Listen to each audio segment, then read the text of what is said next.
नमस्कार, आप देख रहे हैं वीके न्यूज में अमित भोबिया। मनमोहन सिंह और पी चिदम्बरम एक पूर्व प्रधानमंत्री हैं और एक पूर्व वित्त मंत्री। दोनों ही शख्स अपने ज्ञान को लेकर विश्व भर में प्रसिद्ध थे। अब पी चिदम्बरम साहब अपने घोटालों को लेकर प्रसिद्ध हैं।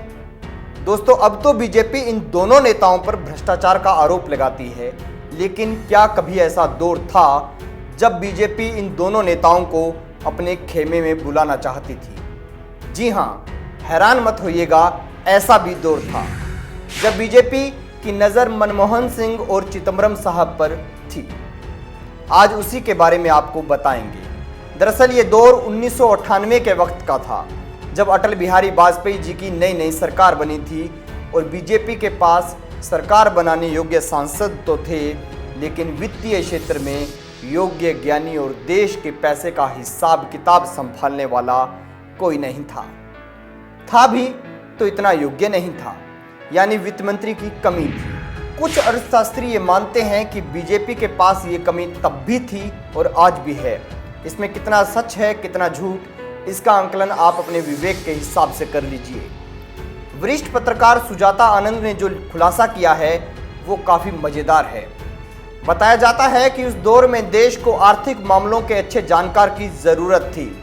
उदारीकरण का दौर था, अर्थव्यवस्था को एक नई दिशा मिली थी, उस विरासत को आगे बढ़ाने की ज़रूरत थी और बीजेपी इन सब बातों को भली भांति जानती थी।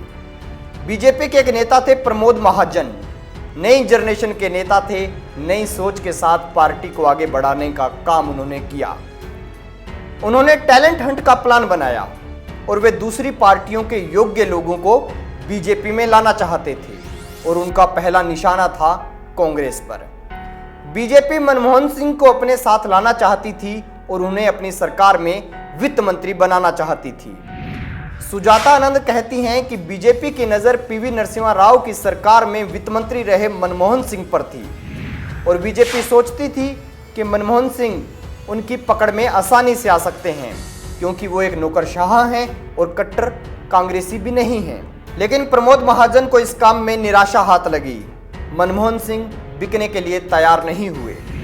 सुजाता आनंद आगे कहती हैं कि उसके बाद बीजेपी की दूसरी चॉइस थी पी चिदम्बरम, जो कांग्रेस छोड़कर उस वक्त तमिल मानिला कांग्रेस के साथ चले गए थे।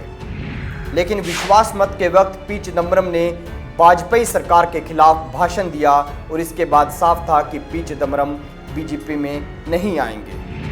अब दोस्तों, ये बातें सुजाता आनंद ने कही हैं और सुजाता आनंद नेशनल हेराल्ड अखबार के लिए लिखती हैं। ये लेख भी नेशनल हेराल्ड अखबार में छपा है और ये अखबार कांग्रेस का है। अब सत्य क्या है वो चश्मे के हिसाब से दिखेगा।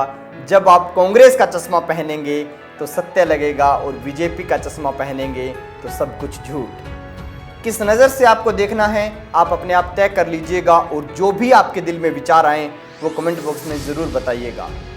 वीडियो अच्छा लगे तो लाइक करें, शेयर करें और खबरों से जुड़े रहने के लिए हमारे चैनल को सब्सक्राइब करें। देखते रहिए वीके न्यूज़।